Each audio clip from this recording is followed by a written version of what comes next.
సౌలు ఒక సామాన్యుడి కొడుకు. సడన్గా ఒక మంచి ఆఫర్ వచ్చింది. అతనికి తెలియదు ఆఫర్ వస్తుందని.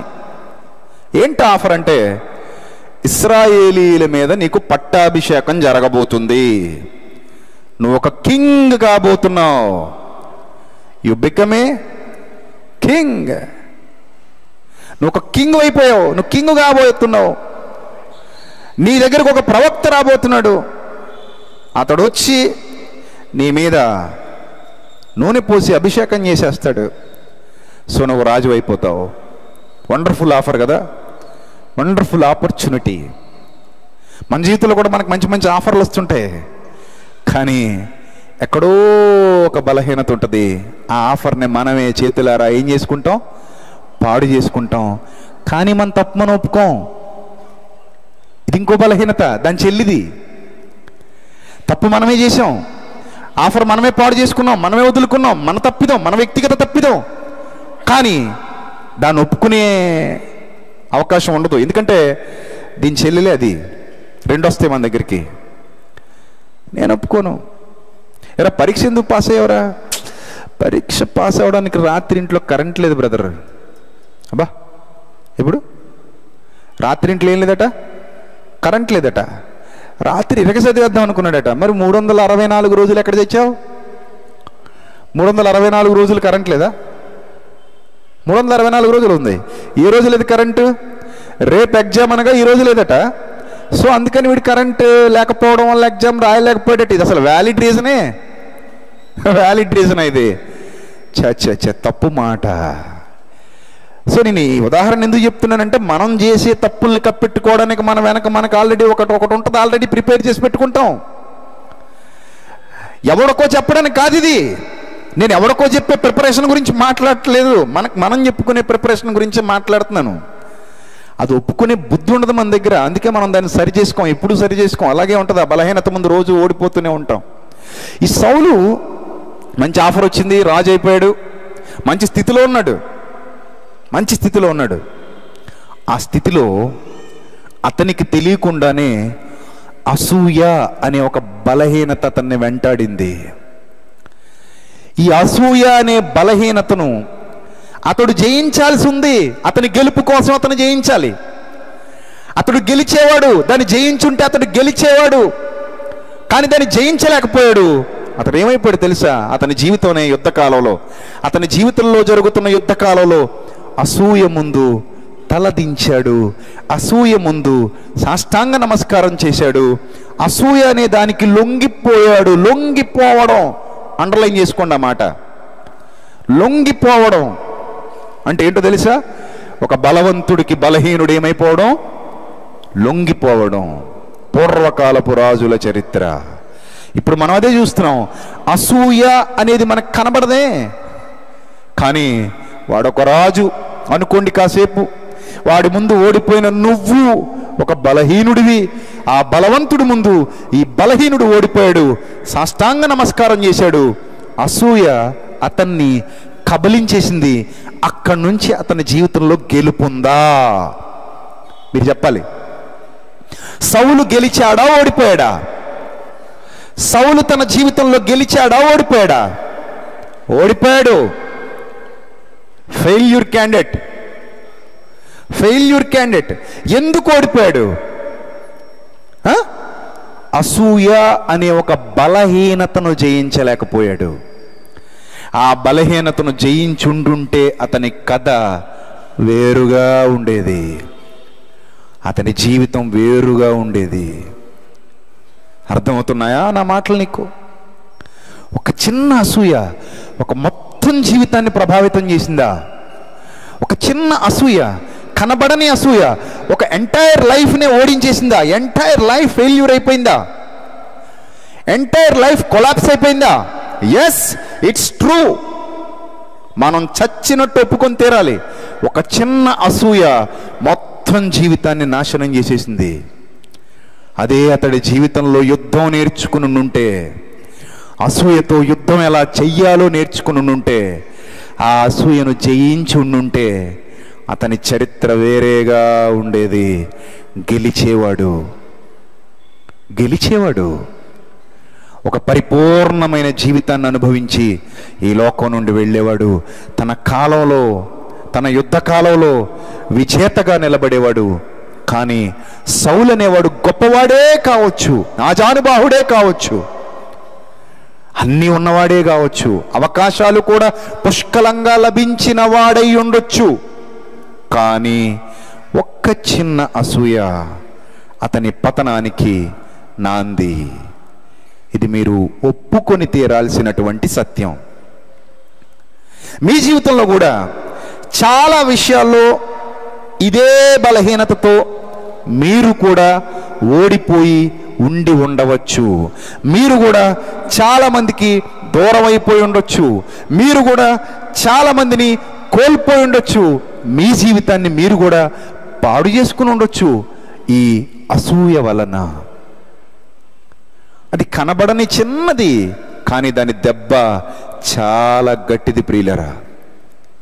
దాని వలన తగిలే దెబ్బ చాలా గట్టిది. ఇంకా ఆ తర్వాత వచ్చినటువంటి మరొక వ్యక్తి దావీదు, పరాక్రమవంతుడు. ఒక్క యుద్ధంలో 18,000 మంది సిరియనుల్ని మట్టి కరిపించిన మహావీరుడు. దావీదు అంటే చిన్నోడు కాదు. కత్తి పట్టుకున్నాడు, చెయ్యి చర్మం కత్తికి అంటుకుపోయింది, ఫెవికాల్ గమ్మేసినట్టు. అలా అంటుకుపోతే ఒక యుద్ధంలో 18,000 మంది సిరియనుల్ని మట్టి కరిపించిన మహావీరుడే దావీదు. అలాంటి వీరుడు ఒకానొక దినాన వసంతకాలాన రాజులు యుద్ధమునకు పోవు సమయాన ఇంట్లో మేడ మీద ఆ బాల్కనీలో తిరుగుతున్నాడు. సియోను కోట మీద. సియోను కోట బాల్కనీ ఎంత రమ్యంగా ఉండేదో తెలుసా? చాలా రమ్యంగా ఉంటుంది. అసలు ఇప్పుడే అది అలా ఉందంటే అప్పుడు ఇంకెంత బాగుండేదో. ఏమండి, ఇక్కడ ఉన్న మతోన్మాదులు పనికిమాలిన కబుర్లు చెప్తారు, కానీ ఆ రోజుల్లో దావీదు దగ్గర ఉన్నంత టెక్నాలజీ, సొలొమోన్ దగ్గర ఉన్నంత టెక్నాలజీ ఏ దేశంలో లేదండి. అందుకే శాప దేశం నుండి కూడా చాలామంది వచ్చి అక్కడున్న వింతలు విడ్డూరాలు చూసి సొలొమోనికి జై కొట్టి వెళ్ళిపోయారు. ఈ సంగతి మీ అందరికీ తెలుసు. ఆ చుట్టుపక్కల రాజులు కూడా చాలామంది వచ్చి సొలొమోనికి జైలు కొట్టి వెళ్ళిపోయారు. దావీదు కాలంలో కూడా చాలా టెక్నాలజీ ఉంది. అలా సియోను కోటని చాలా అందంగా డిజైన్ చేయించుకున్నాడు. చాలా అందంగా డిజైన్ చేయించుకున్నాడు. అతను ఆ సియోను కోట మీదకి ఎక్కాడంటే మొత్తం యెరూషలేం అంతా కనబడాలి అతనికి. అది ఆహ్లాదకరమైన వాతావరణం కోసమో లేకపోతే శత్రు దుర్భేద్యంగా ఆ కోట ఉండాలన్న ఆలోచనతో కట్టించుకున్నాడో మరి నాకైతే తెలియదు, కానీ అదే అతనికి ఉరిగా మారింది. మీరు నమ్మాలి. ఎంత గొప్ప దావీదు, ఎంత శూరుడైన దావీదు ఒక చిన్న కామవాంఛకు లొంగిపోయాడు. 18,000 మందిని ఓడించిన వాడు ఒక్క కామవాంఛ ముందు ఓడిపోయాడు.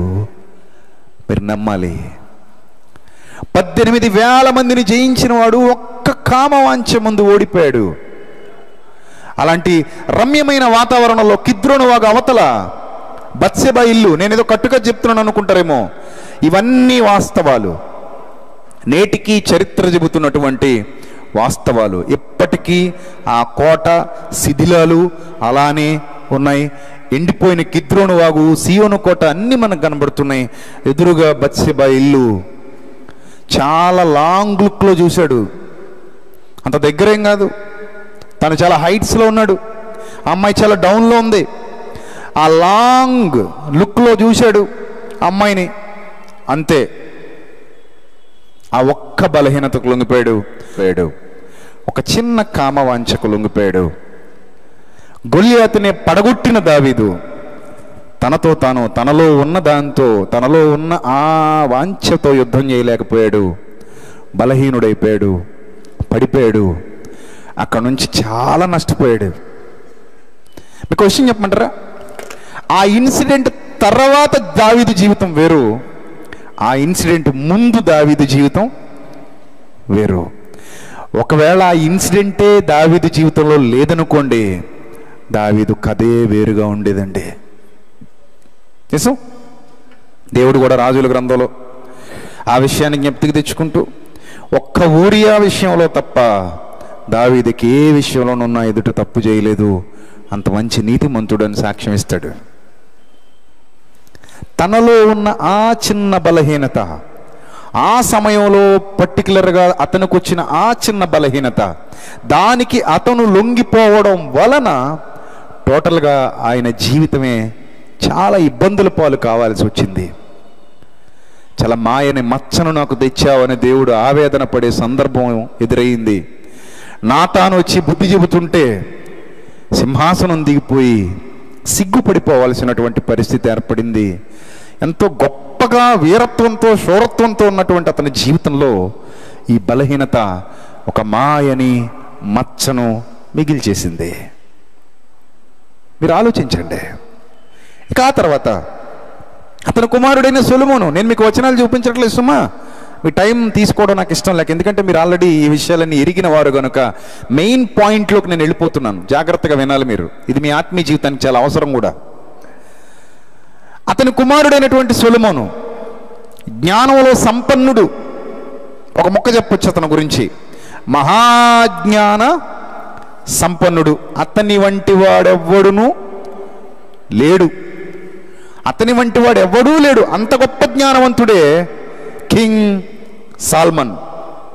కానీ ఆ కింగ్లో కూడా ఇలాంటి చెత్త చాలా పెరిగిపోయింది. తర్వాత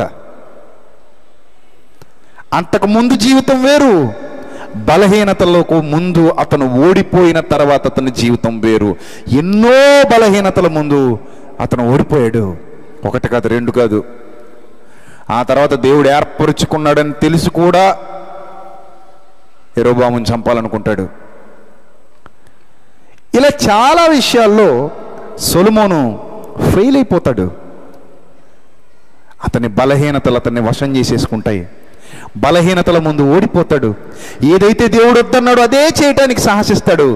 అతని భార్యలు అతని మనసును తిప్పేస్తారు. బయలుదేవతలను ఆరాధిస్తాడు, వ్యర్థమైన వాటిని పూజిస్తాడు, వ్యర్థమైన వాటి వైపు చూస్తాడు. ఒకటి కాదు, రెండు కాదు, చాలా జరుగుతాయి ఆయన జీవితంలో. వీటన్నిటికీ కారణం అంతర్గత యుద్ధంలో సొలొమోను ఓడిపోయాడు. గమనించండి ప్రియులారా, ఈ రాత్రి అంతర్గత యుద్ధంలో ఎవరు ఓడిపోయారు? సొలొమోను ఓడిపోయాడు. ఇక సంసోను మీ అందరికీ తెలుసు, మహాబలవంతుడు, బలపరాక్రమ శూరుడు, ఒంటి చేత్తో సింహాన్ని చంపినవాడు. సింహాలను అరచేత్తో చంపారు అని రాశాను ముల్లోక మహాయోధుళ్ళ లైన్ మీరు వినే ఉంటారు. సింహాలను అరచేత్త చంపారు. సింహాన్ని అరచేత్తో చంపడం అంటే సామాన్యమైన విషయం కాదు. సింహాన్ని అరచేత్తో చంపినోడే మరో సింహానికి లొంగిపోయాడు. ఆ సింహం పేరు దెలీలా. అర్థమైందా? ఈ సింహాన్ని అరచేత్తో చీల్చేశాడు, ఆ సింహం ఏమో ఇతను చీల్చేసింది. కారణం శక్తి లేక సంసోనికి నో, బలహీనత, చిన్న బలహీనత జీవితాన్ని పాడు చేసేస్తుంటే మీరు నమ్మాలి. చిన్న బలహీనత అండి. అక్కడితో విసుగు వచ్చేసింది అతనికి. విసుగు వచ్చేసి, చిరాకు పుట్టేసి, కోపం వచ్చేసి నిజం చెప్పేస్తాడు. ఆ తర్వాత అతని జీవితం ఏమైందో మీ అందరికీ తెలుసు. చాలా నష్టపోయాడు. చివరికి దేవుడు సహాయం చేయకపోతే అతడు విజయం సాధించలేని పరిస్థితికి వెళ్ళిపోయాడు. దేవుని ఆత్మను కోల్పోయాడు. దేవుని ఆత్మ అతనిలో నుండి వెళ్ళిపోయింది. అప్పుడే అతను తన బలాన్ని సంపూర్ణంగా కోల్పోయాడు. వెంట్రుకల్లో లేదు బలం. ఎప్పుడో చెప్పాను ఈ పాఠం నేను 4-5 ఏళ్ల క్రిందట. సంసోను బలం వెంట్రుకల్లో లేదురా నాయన, దేవుని ఆత్మశక్తిలో ఉంది అని. అతను వెంట్రుకల్లో అనుకున్నాడు, కానీ ఎప్పుడైతే దేవుడు తన మాటను ఖాతరు చేయలేదో ఓడిపోయాడు అతను. దేవుడు అతను విడిచిపెట్టేశాడు, ఓడిపోయాడు. మోషే దేవుని ఇల్లంతటిలో నమ్మకమైన వాడు, కానీ సహనం లేక ఓడిపోయాడు. ఆ బలహీనతకు లొంగిపోయాడు. ఆ పాలు తేనెలు ప్రవహించే దేశానికి వెళ్ళలేకపోయాడు. ఇలా ఎందరి జీవితాన్ని మీకు చూపించమంటారు? ఒక ఏలియా మహారోషం కలిగిన ప్రవక్త, ఉండకూడని ఒక బలహీనతలోనికి లొంగిపోయాడు. అదే భయం. భయం ఒక మనిషిలో ఉండకూడని బలహీనత ఈ భయం అనేది. ఎప్పుడైతే ఒక మనిషి భయానికి లొంగిపోతాడో ఆ భయం అతన్ని ఏ స్థాయికి తీసుకెళ్తుందో ఏలియా ఒక ఉదాహరణ. నేను చచ్చిపోతాను, నన్ను చంపేయని కోరుకుంటున్నాడు దేవుని దగ్గర. రోషం కలిగిన ప్రవక్త, బయలు ప్రవక్తల్ని చంపిన ప్రవక్త భయానికి లొంగిపోయాడు. అప్పుడు అతని ఉద్యోగం పోయింది. అతని ప్లేసులోకి ఎలీషా వస్తాడు. నువ్వు అన్ఫిట్ నాయనా, ఇక మీదట నీ ప్లేస్లోకి ఎలీషా వస్తాడు. చూసారా, జీవితంలో గొప్ప గొప్ప వాళ్ళే బలహీనతల వలన తమ జీవితంలో ఏవో కొన్ని కోల్పోతున్నట్టుగా మనకు అర్థమవుతుంది. అవి ఒకటే ఉంటే, ఇలా ఓడిపోతుంటే, నీ దగ్గర 4-5 ఉంటే ఏం చేస్తావు? నేను ఇవన్నీ చెప్తున్నప్పుడు నాకు ఇది ఉంది అనిపించింది అనుకో. మనకి ఒకటున్నోడే ఓడిపోతుంటే 4-5 ఉన్నోడు ఏమైపోతాడండి? స్త్రీలు కనిన వారిలో బాప్తిస్మమిచ్చి యోహాను కంటే గొప్పవాడు పుట్టలేదు. అంత గొప్పవాడు అనుమానం ముందు ఓడిపోయాడన్న సంగతి మీకు తెలుసా? అనుమానంతో ఓటమి పాలయ్యాడు తన బ్రతుకులో. అంత గొప్పవాడు. చివరికి ప్రభు అంటాడు ఆయన్ని, పరలోక రాజ్యంలో అల్పుడైన వాడు ఇతని కంటే గొప్పవాడు అంటాడు. కారణం ఎందుకు ఆ మాట అనిపించుకోవాల్సి వచ్చింది? ఒక చిన్న అనుమానం అనే బలహీనత. ఈ అనుమానం అనే బలహీనత వల్ల ఎన్ని కుటుంబాలు నాశనం అయిపోతున్నాయి మనకు తెలియంది కాదు. ఎన్ని కుటుంబాలు ఛిద్రమైపోయాయో మనకు తెలియంది కాదు. అది చాలా భయంకరమైన రోగం, భయంకరమైన జాడ్యం. ఇలాంటి ఎన్నెన్నో మానసిక బలహీనతల వలన మీలో చాలామంది దేవునికి దూరం అయిపోతున్నారు. మీలో చాలామంది పరిపూర్ణమైన జీవితాన్ని అనుభవించలేకపోతున్నారు. మీలో చాలామంది మీ జీవితం అనే యుద్ధాన్ని గెలవలేకపోతున్నారు. ఈ యుద్ధ రంగంలో ఓడిపోయి ఓటమి పాలైపోయి నిశ్చేష్టులుగా నిలబడిపోతున్నారు. ఈ రాత్రి ఒక్కసారి మీ జీవితాన్ని తవ్వండి ప్రియులరా, తవ్వండి, తప్పులేదు. మీ మనసు పొరల్ని తవ్వి మీ బలహీనత ఏంటో గుర్తించండి. ఇదేమంత కష్టమైన విషయం కాదు. ఒక వండర్ఫుల్ విషయాన్ని చెప్పిన మాటలు ముగిస్తాను. ఈ ప్రపంచంలో పుట్టిన ప్రతి మానవుడు ఆదాము మొదలుకొని నేటి వరకు ఎంతోమంది బలహీనతల బారిన పడి తమ జీవితాన్ని ఎక్కువ నాశనం చేసుకున్న వాళ్ళు ఉన్నారు, తక్కువ నాశనం చేసుకున్న వాళ్ళు ఉన్నారు. మొత్తం మీద అయితే నాశనం చేసుకున్న వాళ్ళు మనకు కనబడతారు. వాళ్ళకి బలహీనతను జయించే శక్తి లేక వాళ్ళు అలా నష్టపోయారు. అందరూ ఇలా నష్టపోతున్నారని చూసినటువంటి దేవుడు ఒక వండర్ఫుల్ ఆపర్చునిటీ ఇచ్చాడు. ఆపర్చునిటీ ఏంటో తెలుసా? ఇంద్రియ నిగ్రహము కలిగిన ఆత్మ. ఇంద్రియ నిగ్రహము కలిగిన ఆత్మ అనగా పరిశుద్ధాత్మ సహాయం ఇచ్చాడు. ఎప్పుడైతే మీరు ఈ సహాయాన్ని స్వీకరించి యుద్ధానికి వెళతారో మీ బలహీనతల మీద ఖచ్చితంగా మీరు గెలుస్తారు.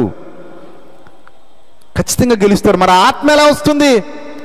ఆయన కుమారుడైన క్రీస్తునందు విశ్వాసం ఉంచడం ద్వారా, అనగా మీ పాపాలకు ఉచితంగా క్షమాపణ, ఉచితంగా మీకు రక్షణ, విమోచన, ఈ పరిశుద్ధాత్మ వరం, ఆదరణ, సహాయం, శక్తి,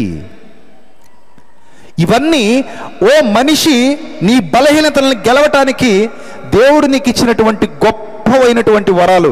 ఈ వరాలకు ముందే యేసుక్రీస్తు ద్వారా వాటిని ఎలా గెలవాలో కూడా నీకు చూపించాడు. ఒక మోషే గెలవలేనిది, ఒక దావీదు గెలవలేనిది, ఒక సౌలు గెలవలేనిది, ఒక సంసోను గెలవలేనిది,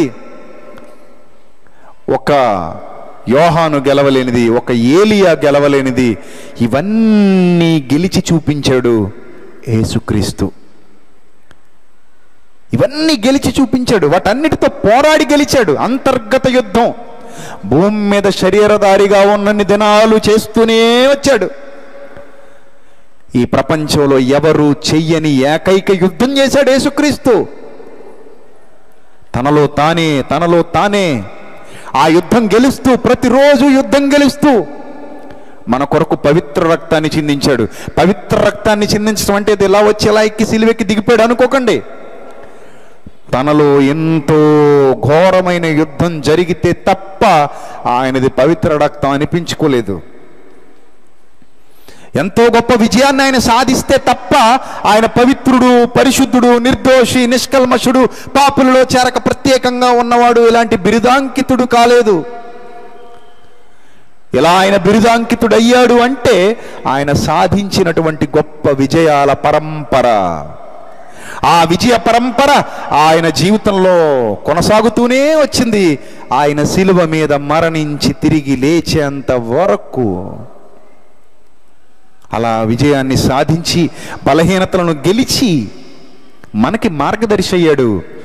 మనం కూడా గెలవగలం అనే విషయాన్ని రుజువు చేశాడు.